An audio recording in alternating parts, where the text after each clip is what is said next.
Jojo Bizarre Van Char ဆိုတဲ့ enemy ကတော့လူသားစစ်စစ်ကနေမသိမျိုး vampire အဖြစ်ပြောင်းလဲသွားပြီးအချိန်ကိုရန်နိုင်စွမ်းရှိတဲ့အပြင်ကဘာကြီးကိုအုပ်စိုးခြင်းနေတဲ့ Dio ဆိုတဲ့ super villain တဦးနဲ့ Joestar မိသားစုကြားတိုက်ပွဲတွေကိုမြင်ရမှာဖြစ်ပါတယ်။ဒီ enemy ရဲ့ character တွေကကိုယ်တိုင်ချစရာမလိုဘဲနဲ့ကိုယ့်ဘေးကနေချပြီးမဲ့ stand ဆိုတဲ့အရာတွေထုတ်လို့ရပြီး stand တစ်ခုချင်းအတိုင်းမှာ power အစိမ်းတွေလည်းရှိတတ်ပါတယ်။ကျွန်တော်ကတော့ Part 3 Stardust Crusader နဲ့စပြီးတင်ပေးသွားမယ့် Edry ဖြစ်ပါတယ်။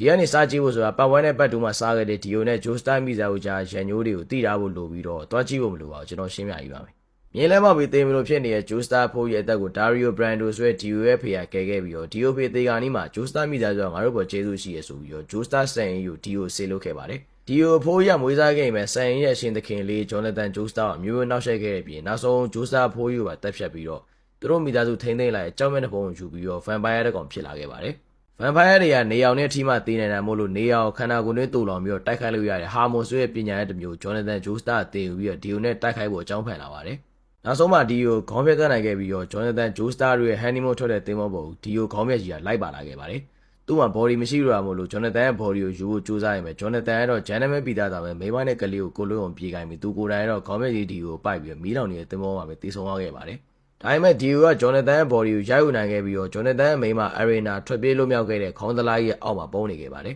။ကယ်ဆယ်ရေးတွေကဒီသားမင်းရောက်တွေ့မယ်ခေါင်းသလားကြီးကိုပင်လယ်ပစ်ချလိုက်တာမို့လို့ Dio ကပင်လယ်အောက်ထဲမြုပ်သွားပြီးတော့ပင်လယ်အောက်မှာပုန်းနေခဲ့ပါတယ်။အဲ့ဒီကလေးလေးကကြီးလာပြီးတော့ပတ်တူက MC ဖြစ်တဲ့ Joseph Joestar ကိုဆက်ပြီးမွေးခဲ့ပါတယ်။ပြောရရင်တော့ Jonathan ရဲ့မြေပေါ်ဒီကောင်လေးကလည်း Harmon တက်မြောက်ပြီးတော့ပတ်ဝန်းမှာတော့ပတ်မွေခဲ့တဲ့ကြောက်မဲ့တဲ့ဖုံကိုလုပ်ခဲ့တဲ့ Pillarman ဆိုတဲ့အထာကျတဲ့ဘေးကြီးနဲ့ရင်ဆိုင်ရပါတယ်။ဆိုတော့ညံပြန်ရတဲ့ပဲဒီကောင်လေးကိုနိုင်ဝင်ခဲ့ပြီးကျွန်တော်အခုတင်ဆက်ပြီးမယ် Stardust Crusader Part 3ကိုရောက်ပါပြီ။ Part 3စမှာတော့သင်္ဘောရစုကပင်လယ်ရကနေခေါင်းသလားကြီးတစ်လုံးကိုတည်ဆယ်ရမိပြီးတော့သူတို့အနေနဲ့ရဲနိုင်အများကြီးရှိမယ်လို့ထင်တာမို့လို့ဖွင့်ဖို့ကြိုးစားပါတယ်။ခေါင်းသလားကြီးမှာတော့ Dio လို့ရေးထားပြီးတော့အချင်းကလည်းနေဝင်ကြီးDio ဖြစ်တာဆိုတော့သူတို့အနေနဲ့ကြားလာမယ့်အနေကိုမေးစားမိခဲ့ပါဘူး။မနက်မိုးတော့တဲ့အခါမှာကျတော့သင်္ဘောရရဲ့အကုန်လုံးပျောက်ဆုံးသွားပြီးတော့ကြက်သားပေါက်စီနဲ့လည်းဖေးရအောင်မစားသွားပါဘူး။ခေါင်းသလားကြီးကလည်းပွင့်နေရဆိုတော့ Dio ကတော့လွတ်မြောက်သွားခဲ့လို့ပြောရမှာပါ။ဒါကတော့ Stardust Crusader ရဲ့အဖွင့်ပဲဖြစ်ပါတယ်။ Holly ဆိုတဲ့မျိုးသမီးရဲ့ရဲစခန်းကိုစိတ်ဝင်ခံရပါတယ်။အကြောင်းရတော့သူမရဲ့တားပေးတဲ့ Jotaro ကလူမိုက်တော့ကိုဆုံးမပြီးတော့သူကိုယ်တိုင်အချုပ်ခံနဲ့ဝင်နေရမို့လို့ပါ။ဒီဘဲကြီးကိုဘလို့မှလည်းအပြင်ထုတ်လို့မရပါဘူး။အပြစ်မရှိပဲနဲ့ဘာလို့အဲ့လိုဝင်နေရလဲလို့မေးရချိန်မှာတော့ Jotaro ကသူ့ရှိမှာမကောင်းဆိုးဝါးဝန်းကြီးရှိလို့ဖြေခဲ့ပါတယ်။ရဲတွေကမယုံရင်မှအတူနေရဲ့ထောင်သားတွေကတော့ပြေးထွက်ကျင်နေပါပြီ။ Jotaro ကအချုပ်ထဲမှာဆိုရင်မဲ့ဘယ်ရမှမသိရဲ့ဘီယာတွေဖောက်တော့ကက်ဆက်တွေဖွင့်စားအုပ်တွေဖက်ပြီးချီးနေရောရဲရတယ်ထူးဆန်းနေဖြစ်ကုန်ပါတယ်။အခုဒီသူ့ကိုမယုံသလိုကြည့်နေရကြည့်ကြမို့လို့ Jotaro ကတော့တင်းလာပါပြီ။ဒါကြောင့်မို့လို့ရဲရဲ့ခါးမှာရှိတဲ့တနက်ကိုယူရလို့ပြောပြီးတော့တကယ်လည်းယူရလိုက်ပါတယ်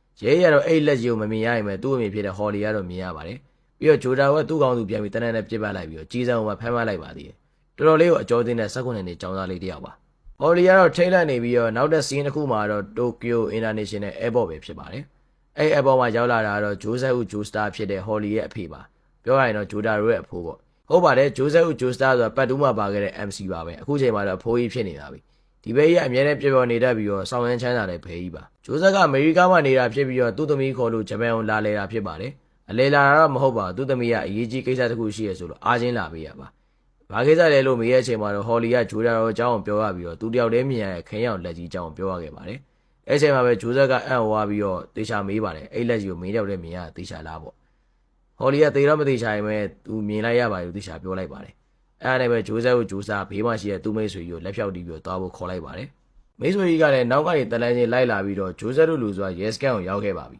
။ရှင်းမလာပိတ်နေမလောက်လေးလောက်စားနေကောင်ဂျိုးဆက်ကိုဂျိုးစားဂိုးကနေဆွဲမပြီးတော့လွတ်ပစ်လိုက်ပါတယ်။ဒီကိစ္စရဲ့အားလုံးကဖိုးကဖြည့်ရှင်းပေးမယ်ဆိုပြီးတော့ Holly ကတော့သူ့သားဂျိုတာတို့ဖြောင်းပြနေပေမဲ့ဂျိုတာတို့ကတော့လုံးဝယုံကြည်မရှိခဲ့ပါဘူး။အယုံကြည်မရှိတဲ့ပြင်သူ့အဖိုးရဲ့အစားထိုးရတဲ့လက်အတုရဲ့လက်တန်းလေးကိုပါဆွဲဖြုတ်ပြလိုက်ပါသေးတယ်။ဂျိုးဆက်ကလည်းသူ့လိုညံကြီးရှင်သတိမထားမိအောင်ဆွဲဖြုတ်လိုက်နိုင်တဲ့ဂျိုတာတို့ရဲ့ skill ကိုနည်းနည်းတော့ရှိန်သွားခဲ့ပါတယ်။ဂျိုးဆက်ကလည်းဒီကိစ္စတူတော်နဲ့မရအောင်ဆိုတာသဘောပေါက်ထားမလို့မိတ်ဆွေကြီးကိုရှစ်တက်တာကိုခေါ်လိုက်ပါတယ်။ဆိုတော့ကျွန်တော်အနေနဲ့မိတ်ဆွေကြီးရဲ့မျက်နှာကိုရှင်းလင်းမြင်ရပါပြီ။လူငယ်ဖြစ်ပြီးတော့ဘေးရင်ဟောတဲ့ Indian style နဲ့ပါ။ဂျိုတာတို့အချုပ်ခန်းထဲထွက်လာအောင်လုပ်ပေးဆိုပြီးတော့ဂျိုးဆက်ကကူညီလန်းတောင်းလိုက်ပါတယ်။မိတ်ဆွေကြီးကရတော့ရတယ်ဒါပေမဲ့ဂျိုတာတို့ထိခိုက်တော့ရှိလိုက်မယ်လို့ပြောရင်ဂျိုးဆက်ကတော့ခွင့်ပြုလိုက်ပါပြီ။ဂျိုးဆက်ကြီးကခွင့်ပြုချက်ရရတဲ့တပြိုင်တည်းမိတ်ဆွေကြီးကလက်ချောင်းတွေစတင်လှုပ်ရှားလာပြီးတော့မှကိုရံကိုဝါတွေပါပေါ်ထွန်းလာပါပြီ။အဲ့ဒီကိုရံကိုဝါနေရာတွေကမာဆိုင်တဲ့ကိတ်ကြီးနဲ့ငှက်ကြီးတစ်ကောင်ပေါ်လာပြီးဒီငှက်ကြီးကိုတော့ Magician Red လို့ခေါ်ပါတယ်။ဒီငှက်ကြီးကိုတော့ဂျိုတာတို့ Holly Joseph Joestar တို့မြင်ရတာဖြစ်ပြီးတော့ရဲတွေလုံးဝမမြင်ရပါဘူး။အဲ့ကောင်ကြီးကတန်တောင်ကြော်လာပြီးတော့ဂျိုတာတို့မီးနဲ့စတင်တိုက်ခိုက်ဖို့ကြိုးစားပါတော့တယ်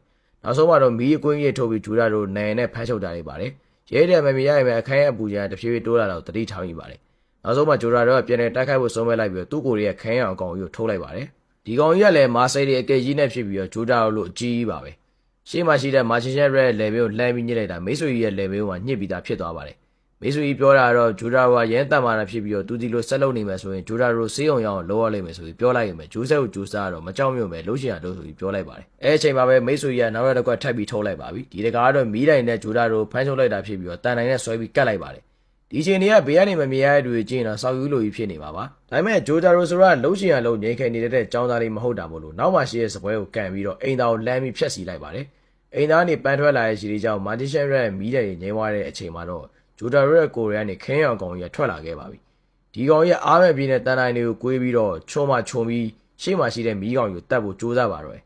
အဲ့ချိန်မှာပဲမိတ်ဆွေကြီးကသူ့ရဲ့မီးကောင်ကြီးကိုပြန်ပြီးသိမ်းလိုက်ပါတယ်ဒါပေမဲ့ဂျိုဒါရိုကမကျေနပ်ပါဘူးဘာလို့နောက်ဆုတ်သွားလဲလို့ဂျိုဒါရိုကမိတ်ဆွေကြီးကိုလမ်းပြီးမေးလိုက်တဲ့အချိန်မှာမိတ်ဆွေကြီးကအေးဆေးနဲ့ထိုင်ချလိုက်ပြီးတော့ဂျိုးဆက်တောင်းဆိုတဲ့အတိုင်းသူ့မိကချုပ်ကန်းပြင်ရောက်လာပြီးတော့ပြောလိုက်ပါတယ်ဂျိုဒါရိုကလည်းစိတ်ကိုချောချလိုက်ပြီးသူ့ရဲ့ခဲရံအကောင်ကြီးကိုပြန်သိမ်းလိုက်ပါတယ်နောက်ပြီးတော့သူဒါမရက်ပဲနဲ့ဆက်ပြီးတိုက်ခိုက်ခဲ့မယ်ဆိုရင်မိတ်ဆွေကြီးကဘာလို့မှလဲဆိုပြီးလှမ်းပြီးမေးလိုက်တဲ့အချိန်မှာမိတ်ဆွေကြီးကသူ့ရဲ့မီးကောင်ဒီတန်ချောင်းလောက်ကိုတော့လေထဲမှာနေအေးဖြောပေးလို့ရတယ်လို့ပြန်ပြီးဖြေလိုက်ပါတယ်ဒီအကောင်ကြီးတွေကအသက်ဆွဲရင်ကနေဖန်တီးတာဖြစ်ပြီးတော့ပါဝါတွေရှိပြီး stand လို့ခေါ်ပါတယ်ဂျိုဒါရိုလူဆိုကကော်ဖီဆိုင်လေးကိုရောက်သွားပြီးတော့ဘာလို့သူ့